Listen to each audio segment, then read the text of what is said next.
पिछले 10 वर्षों में हमने इकोनॉमी में इन्वेस्टमेंट को भी फ्यूचरिस्टिक सोच के साथ देखा है। आप जानते हैं 2047 तक भारत की शहरी आबादी लगभग 90 करोड़ तक हो जाने का अनुमान है। इतनी बड़ी आबादी के लिए प्लान अर्बनाइजेशन की जरूरत है। इसके लिए हमने 1 लाख करोड़ रुपए का अर्बन चैलेंज फंड बनाने की पहल की है।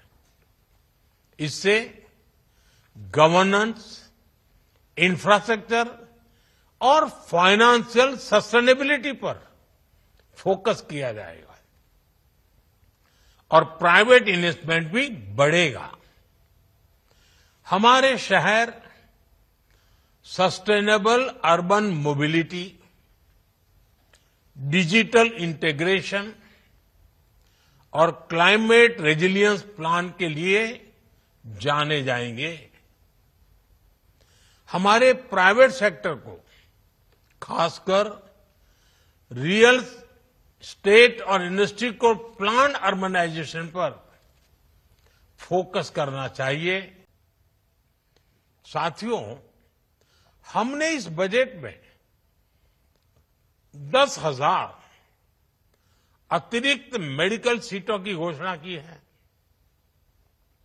हम अगले 5 सालों में मेडिकल लाइन में 75,000 सीटें जोड़ने का टारगेट लेकर चल रहे हैं। सभी primary health centres, telemedicine सुविधा का विस्तार इन सब क्षेत्रों में हो रहा है। डे केयर, कैंसर सेंटर और डिजिटल हेल्थ केयर इंफ्रास्ट्रक्चर के जरिए हम क्वालिटी हेल्थ केयर को लास्ट माइल तक पहुंचाना चाहते हैं। आप कल्पना कर सकते हैं इससे लोगों के जीवन में कितना बड़ा परिवर्तन आएगा। इससे युवाओं के लिए रोजगार के भी अनेक नए अवसर बनेंगे। Investing in people, economy and innovation, ये एक ऐसी थीम है जो विकसित भारत के रोडमैप को डिफाइन करती है। इस साल के बजट में आपको इसका प्रभाव भी बहुत बड़े स्केल पर दिख रहा है। इसलिए यह बजट भारत के भविष्य का ब्लूप्रिंट बनकर सामने आया है।